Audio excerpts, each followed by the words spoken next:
You're in the way. Can you please leave the house until I get back? Understood. I'll head back to my parents' home then. So I started making arrangements to move out of the house. Hey, what's going on here? My sister-in-law, Karen, appeared, obviously flustered. Didn't know, huh, Karen? But it's too late now. My name is Jennifer, a 34-year-old office worker. I've been married to my husband, Mark, for 2 years. We've been living a fulfilling life. But Mark is about to go on a 2-year solo assignment to Anchorage. I agonized over whether to accompany him, but I didn't want to quit my job, so I decided to stay behind. If Mark isn't around, paying rent feels wasteful, so I moved into my in-laws' house temporarily to live with my parents-in-law. There's another reason I decided to live with my in-laws.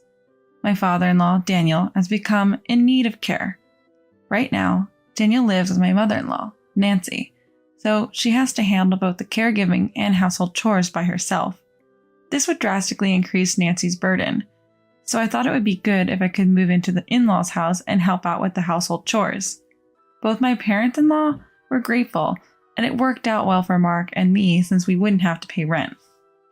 So here I am, living in my in-laws' house.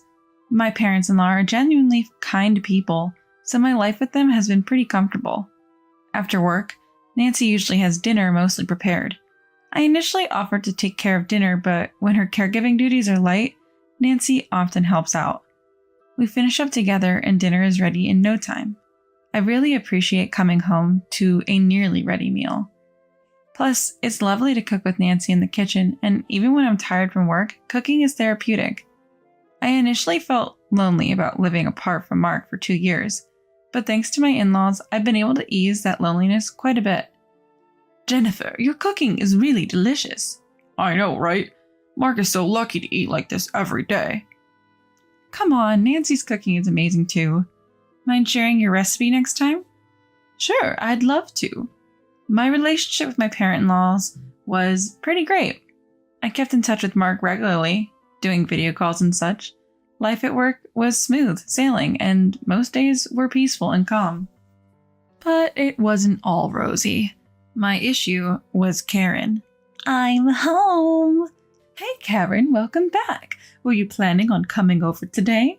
Thomas said it's a happy hour, so here I am. You could have given us a heads up. Well, you don't have to be formal with me, so it's cool if I just show up. It's not like I just came home to visit. Hi, Karen. Wait, why are you here? Karen made a face when she saw me. Jennifer is living with us now. Living here? We explained this to you, remember? Because Mark is on a work assignment, Jennifer is staying with us temporarily. Is that so? Oh, we could have a nice family dinner. Karen's offhand comment had a barb in it. It felt like she didn't consider me part of the family. Hey Karen, Jennifer is part of our family too. What's the problem? Daniel also seemed concerned and called her out on it.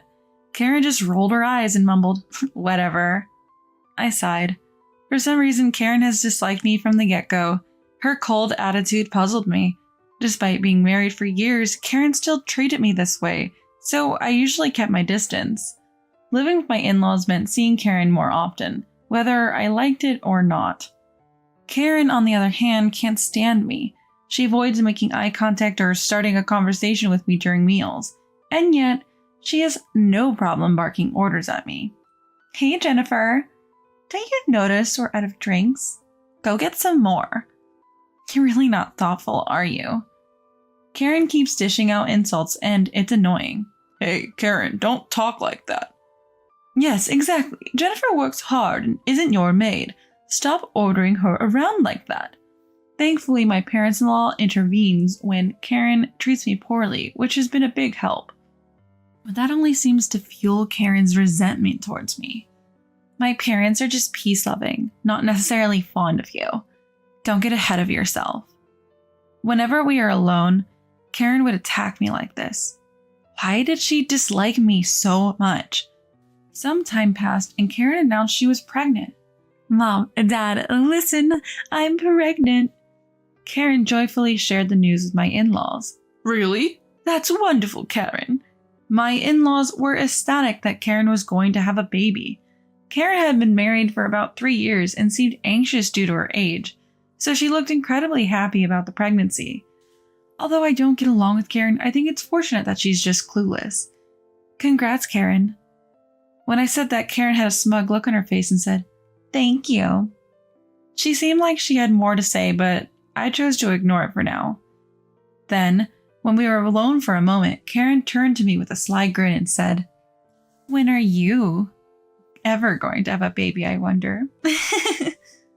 Normally, if you don't have an heir, you're considered useless, you know. Well, you are useless in many ways. Anyway. Karen was clearly trying to belittle me and assert her dominance. Was her smug face earlier because she wanted to say this? First of all, Karen is older than me, so she has no room to talk. Besides, it's petty of her to look down on me just because she had a kid. She probably wants to prove that she's better than me in some way. I've started to understand why Karen dislikes me from the way she's been treating me recently. Not to brag, but I work for a major corporation and make a good salary. I also graduated from a prestigious university. On the other hand, Karen went to a junior college and became a housewife after initially being a contract employee. She seems annoyed that I'm a career woman. So she often says, having a high education and a good job doesn't necessarily mean you're happy while looking at me. I usually let it slide, but it's tiring to be constantly faced with her rivalry. But she's celebrating the birth of her child now, so I decided to let it go this time. "Jennifer, you look tired. Are you okay?" "Huh? If something's bothering you, feel free to talk about it. About work or anything else, really. Including stuff about Karen. What? Every time Karen comes here, she says something nasty to you, right? I can watch her when Daniel and I are around, but I've been worried about you when you two are alone." Nancy. I was such that Nancy had been watching out for me. So I opened up a little bit about being tired of Karen's attitude. "I'm really sorry about that." Nancy apologized on Karen's behalf, but it's not Nancy who's in the wrong. Karen's the one with the problem, constantly competing and picking fights with me. You have nothing to apologize for, Nancy. Even just talking about it like this makes me feel a little bit better. Really, I'm sorry I couldn't be more helpful. I felt a bit guilty for making Nancy feel down. Basically, or rather, 100% of the problem is with Karen, but I realized that I needed to address this issue somehow. Then something happened that made me lose my temper. One evening, after dinner, my phone rang. I was about to answer, but I froze when I saw the screen. Karen's name was displayed surprisingly.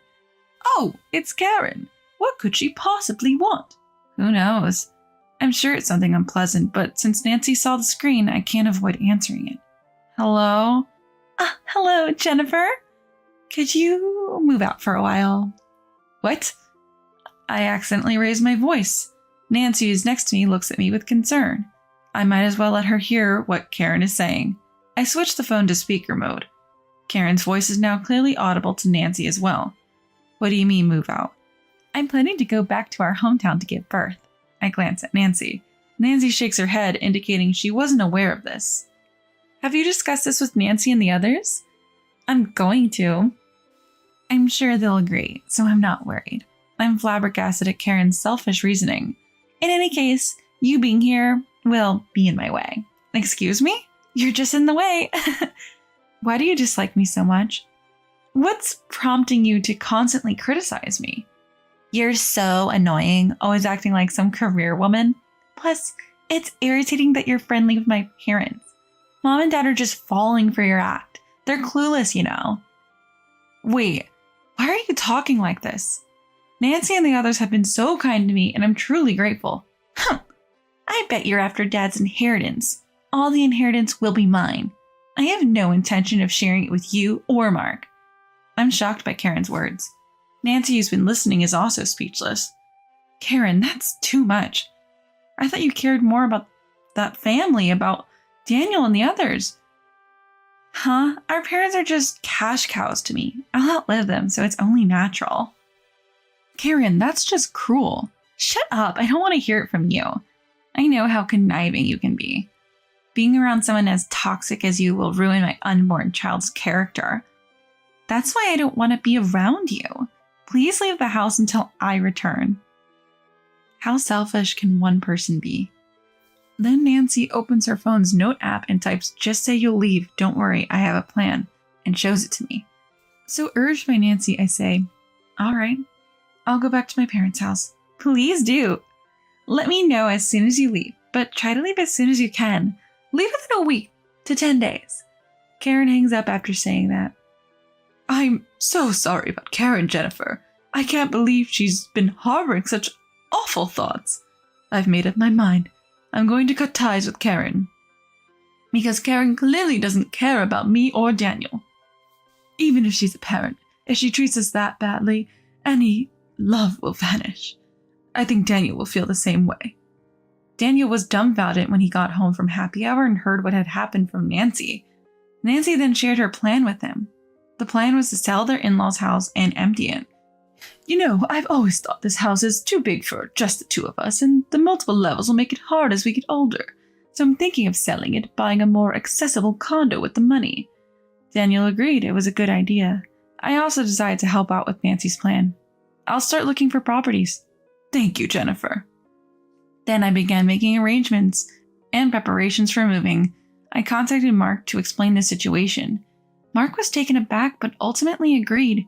We quickly finished moving. Everything went surprisingly smoothly. And perfect timing, a suitable property became available. The real estate agent said it was a new listing that just met our criteria, and we signed the contract immediately. We moved all our belongings to the new place and put the old house up for sale, all without telling Karen. All of our stuff has been moved. It's finally done, huh? I'll head back to my parents' house right away. Karen sounded delighted. I struggled to contain my laughter, not knowing what would come next from Karen. The next day, it seemed Karen had arrived at her parents' house. She immediately called me. "What the heck is going on?" Karen was obviously panicking. "You really had no clue, huh?" "What?" "It's too late now. Daniel and the others have moved." "What? I didn't know about this." "Why?" "People usually tell their family when they are moving." It seems Nancy was quite shocked. Shocked to realize you only saw her as a cash cow? "What? You told her?" "No, I didn't. When you called, Nancy was sitting next to me." "We were both curious about why you were calling, so we listened on speaker." "Is this some kind of joke?" "Both Nancy and Daniel said they're done with you." "What? What should I do now?" "I already told Thomas I'm going home to give birth." "Not my problem." "All this is your fault for treating your parents so poorly." "Wait, I didn't really think that way." "Oh, come on. You're revealing your true colors when you think Nancy isn't listening, aren't you?" "Either way, they don't want to talk to you anymore, so they're not telling you where they moved. I don't want to talk to or see someone as mean as you." "What? I'm sorry. Please forgive me." "I won't, so you don't have to apologize." "Then I'm hanging up," I said, and hung up before Karen could say anything else. Then I blocked her number. My parents-in-law had already blocked her, so our phones were now peacefully quiet. They looked a bit sad, but they were content with their decision to cut off Karen. By the way, my parents-in-law had reported this to Thomas, but it seems Karen had also been disrespectful and financially irresponsible towards Thomas, so even he had enough of her. So it turns out she plans to divorce after giving birth. A few months later, Karen indeed ends up getting served divorce papers. Thomas, who's financially stable, ends up taking custody of the child. Karen can't reach us, we've blocked her calls, and she doesn't even know where we live. She's probably blaming everyone else and feeling sorry for herself right about now. I couldn't care less what Karen is up to or whether she changes her ways. While waiting for Mark's work assignment to finish, I've been spending peaceful days with my parents-in-law. Mark visits us regularly and brings gifts from Anchorage. Whenever he can take some time off, I go to Anchorage and we spend quality time together. The days are flying by, and I know it won't be long before Mark and I can live together again. Until then, I look forward to more happy days with my in-laws.